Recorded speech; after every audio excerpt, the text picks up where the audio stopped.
भीड़ भाड़ से अलग होकर जब भी कोई इंसान अपने साथ अकेले में समय बिताता है, तभी उसके दिमाग में नाना प्रकार की चिंताएं जन्म लेने लगती हैं। मनुष्य की प्रवृत्ति ही ऐसी है कि वो ज्यादातर समय नकारात्मक ही सोचता है। अपने लक्ष्य को कैसे प्राप्त किया जाए, ये सोचने की जगह वो ये सोचता है कि अगर लक्ष्य पूरा नहीं हुआ तो मैं क्या करूंगा। और इस प्रकार की नकारात्मक विचारधारा के कारण वो जीवन पर्यंत डर डर कर जीता रहता है। अगर पूरी बुद्धिमानी और सजगता के साथ इस डर को समझा ना जाए तो यही डर इंसान के पतन का कारण बनता है। ऐसा मनुष्य जो खुद पर संशय करता है, खुद पर संदेह करता है, भला वो कैसे सफल हो सकता है। लेकिन बुद्धिमानी से अगर इस डर का उपयोग किया जाए तो यही डर उसकी सबसे बड़ी ताकत बन सकता है। काश केवल एक बार उसने खुद पर विश्वास किया होता तो उसे मालूम होता कि उसके डर में ही उसकी ताकत का रहस्य छुपा हुआ है। ये कहकर सन्यासी चुप हो गया और चुपचाप अपने कदमों पर ध्यान लगाते हुए जंगली घास पे से आगे बढ़ने लगा। संध्या का समय था। सन्यासी और एक लकड़हारा जंगल में से होकर गांव की तरफ निकल रहे थे। सन्यासी के ये शब्द लकड़हारे को कुछ समझ में नहीं आए। वो सोच रहा था कि डर में ताकत कैसे हो सकती है। डर तो आदमी को कमजोर बनाता है। अपने मन की उत्सुकता को जब वो काबू नहीं कर सका तो उसने सन्यासी से पूछा कि महात्मन, आप ये क्या कह रहे हैं कि डर में ताकत होती है? डर तो आदमी को कमजोर बनाता है, उसे तो अपना डर दूर करना चाहिए। लकड़हारा अपनी बात पूरी कर पाता उससे पहले ही उसे एक शेर की दहाड़ सुनाई दी। शेर की गर्जन सुनकर लकड़हारे का रोम रोम कांप गया। उसके कान खड़े हो गए। जंगल से आती एक एक आहट उसे साफ सुनाई दे रही थी। उसके कदम वहीं पर जम गए थे। वो हिलडुल भी नहीं पा रहा था। उसे पता था कि थोड़ी सी हरकत उसकी जान जोखिम में डाल सकती है।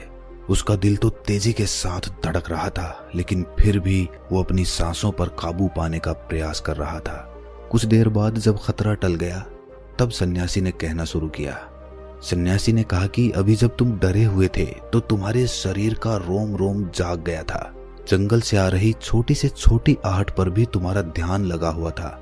तो इस प्रकार अपने मन के डर के कारण तुम होश में आ पाए, तुम पूरा ध्यान लगा पाए।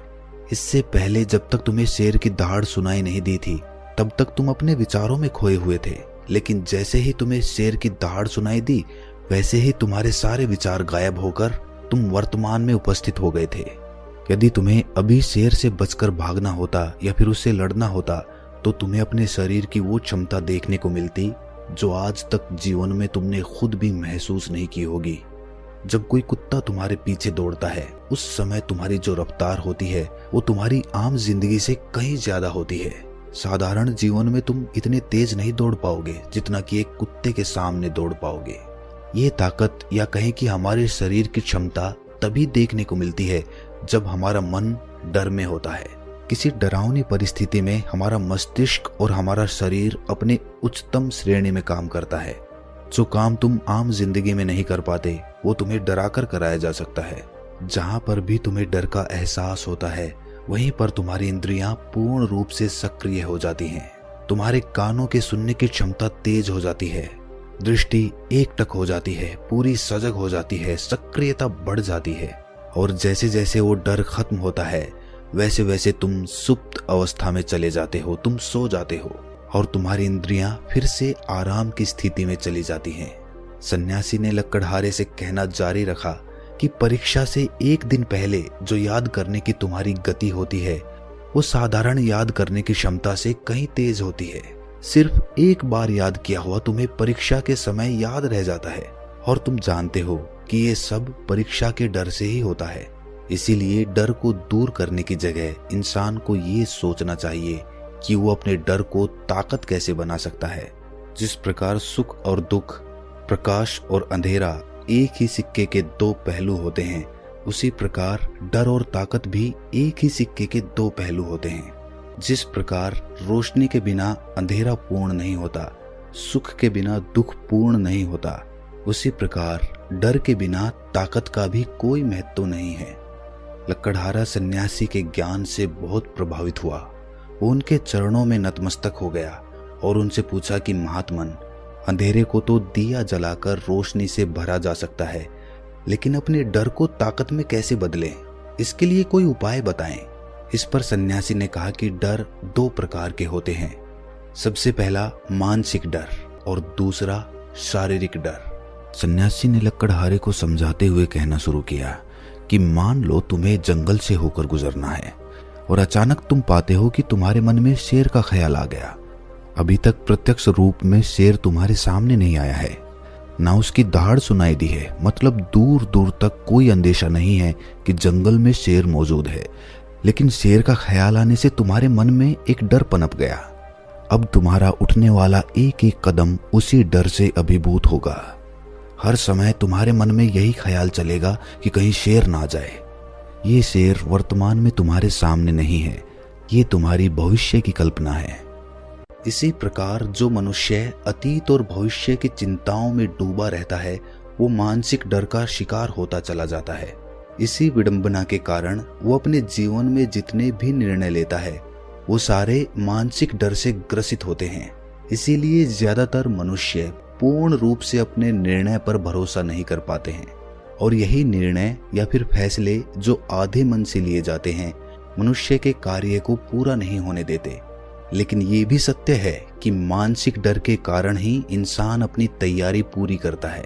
अगर तुम्हारे मन में शेर का ख्याल नहीं आएगा तो तुम शेर से सुरक्षा के लिए कोई भी कदम नहीं उठाओगे, लेकिन अगर तुम्हें शेर का ख्याल आ गया तो तुम उससे सुरक्षा के लिए कोई ना कोई तरीका जरूर अपनाओगे। तो इसीलिए मानसिक डर बेकार नहीं होता, वो आपकी सुरक्षा को और ज्यादा मजबूत भी करता है।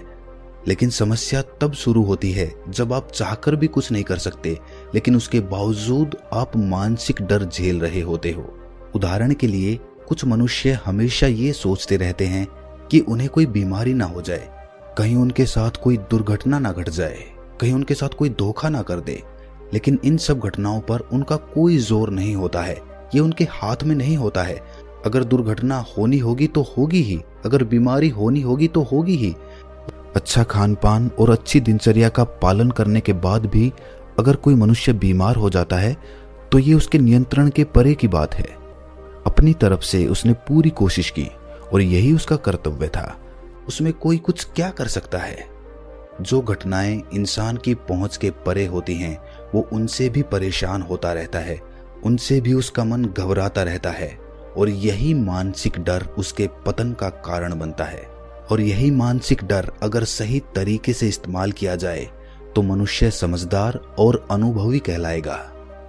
जो इंसान ये सोचता है कि कांटे सिर्फ दर्द देने के लिए ही बने हैं, वो ये भूल जाता है कि कांटे ही फूलों की रक्षा करते हैं। इसी प्रकार एक ज्ञानी मनुष्य किसी भी चीज का उपयोग अपने सकारात्मक तरीके से कर सकता है, लेकिन एक अज्ञानी मनुष्य अपनी अज्ञानतावश उन चीजों को भी छोड़ देता है जो उसके लिए उपयोगी होती हैं। विवेकशील मनुष्य फेंके गए पत्थरों का भी महल खड़ा कर लेता है, लेकिन एक अज्ञानी मनुष्य उन पत्थरों को दूसरों पर फेंकता रहता है।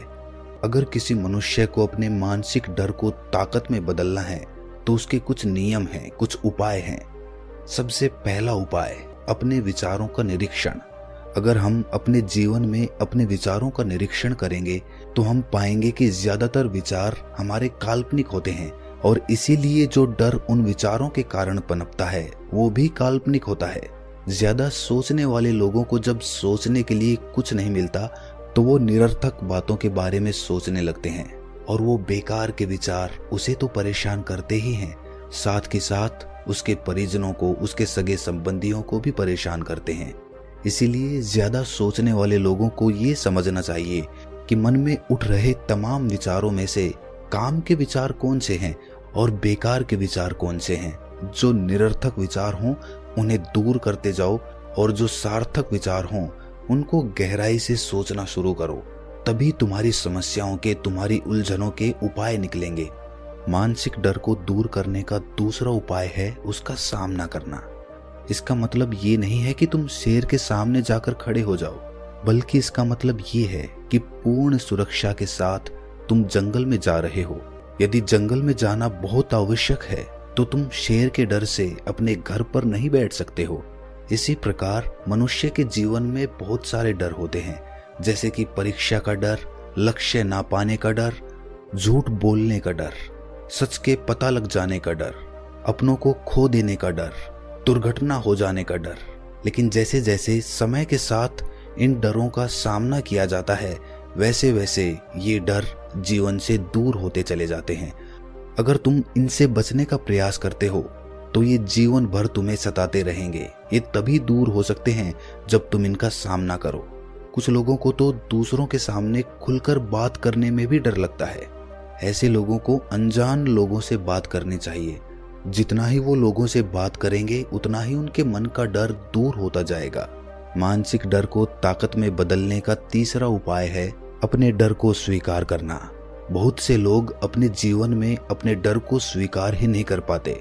अगर आप उनसे पूछेंगे कि उन्हें किस चीज से डर लगता है तो वो साफ इनकार कर देंगे कि उन्हें किसी चीज से कोई डर नहीं लगता। लेकिन दूसरों की नजरों में ऊंचा उठने के लिए ये झूठ उन्हें बहुत महंगा पड़ता है।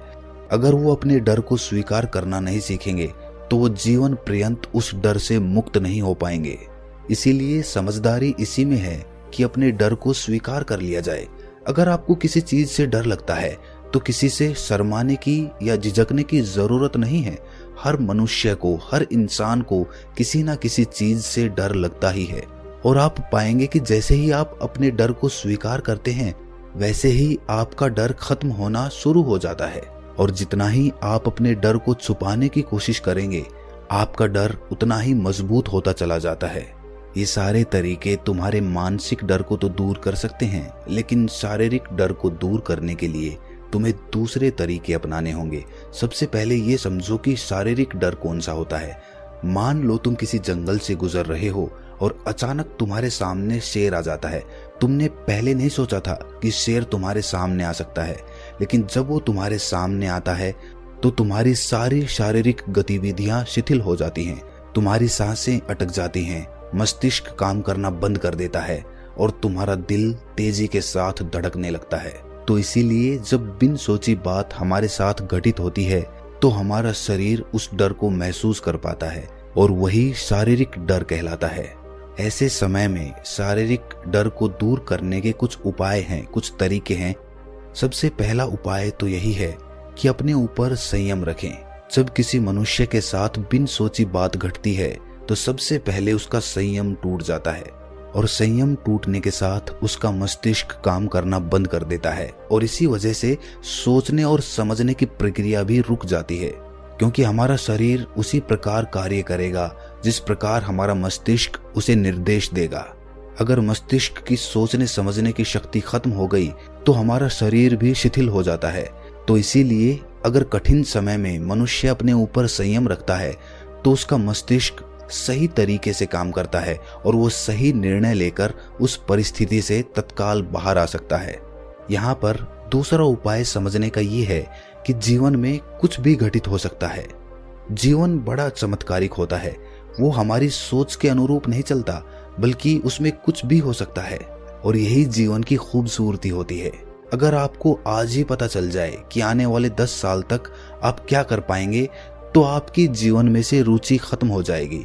लेकिन अगर जीवन एक रहस्यमयी किताब की तरह बना रहेगा तो आप अपने जीवन से कभी नहीं थकेंगे। आपका जीवन आपको आश्चर्यचकित करता रहेगा।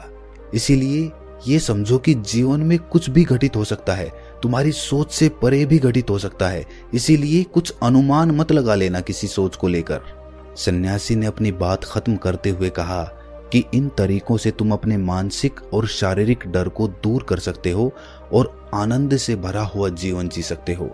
तो दोस्तों, कैसी